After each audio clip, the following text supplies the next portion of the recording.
ജനുവരി 14 ശബരിമല മകരവിളക്ക് മഹോത്സവവുമായി ബന്ധപ്പെട്ടുള്ള ഒരുക്കങ്ങൾ വിലയിരുത്തുന്നതിനായി ശബരിമല എ.ഡി.എം. അരുൺ എസ്. നായരുടെ അധ്യക്ഷതയിൽ സന്നിധാനം ദേവസ്വം ബോർഡ് കോൺഫറൻസ് ഹാളിൽ യോഗം ചേർന്നു. മകരവിളക്ക് ദർശനത്തിന് എത്തിച്ചേരുന്ന ഭക്തരുടെ സുരക്ഷയ്ക്കുള്ള ബാരിക്കേഡുകൾ ഉൾപ്പെടെ ക്രമീകരിക്കുന്നത് അന്തിമഘട്ടത്തിലാണ്. ഹൈക്കോടതിയുടെ ഉത്തരവ് പ്രകാരം മകരവിളക്ക് ഉത്സവത്തിനെത്തുന്ന ഭക്തർ ചില നിയന്ത്രണങ്ങൾ ഏർപ്പെടുത്തിയിട്ടുണ്ട്.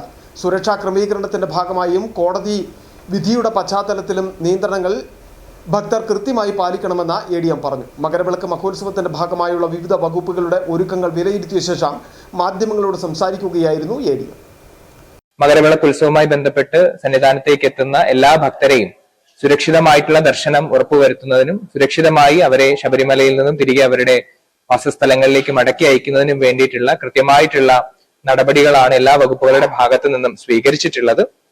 അതില് പോലീസ്, ദേവസ്വം ബോർഡ്, അതുപോലെ തന്നെ ആരോഗ്യ വകുപ്പ്, റവന്യൂ വകുപ്പ്, ഫോറസ്റ്റ്, ഫയർഫോഴ്സ് തുടങ്ങി എല്ലാ വകുപ്പുകളുടെയും കൃത്യമായിട്ടുള്ള ക്രമീകരണങ്ങൾ നടന്നു വരികയാണ്.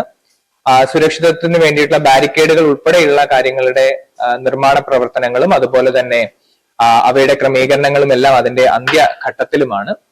അപ്പോ ഇവിടെ വരുന്ന ഭക്തർക്കെല്ലാം തന്നെ സുരക്ഷിതമായിട്ടുള്ള ഒരു ദർശനം ഉറപ്പുവരുത്തുക എന്നുള്ള ഒരു ലക്ഷ്യത്തോടു കൂടിയാണ് നാം എല്ലാവരും പ്രവർത്തിക്കുന്നത്.